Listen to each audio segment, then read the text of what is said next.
কোনোদিন তো ঠিক করে টিপটাও পড়তে পারতে না, রোজ আমাকে ঠিক করে দিতে হতো। আজ বুঝি ও ঠিক করে দেয়? সেই একবার মনে আছে, তুমি আমার সাথে হাঁটতে হাঁটতে একবার হোঁচট খেয়ে পড়েছিলে, পা মচকে গেছিল। তারপর কতটা রাস্তা আমি কোলে নিয়ে হেঁটেছিলাম তোমাকে। সবাই কেমন তাকিয়ে দেখছিল, যদিও আমি সেসবে পাত্তা দিইনি।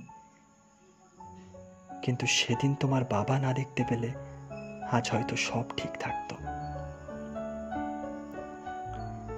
যাই হোক, বলতে বলতে কতটা বলে ফেললাম।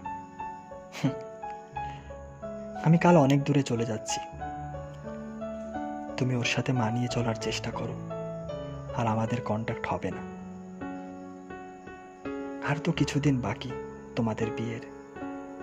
এখন থেকে ওকে নিয়ে ভাবতে শুরু করো। ভালো থাকো, ওকেও ভালো রাখো, আমিও ভালো থাকবো। কেমন? চলো, বাই।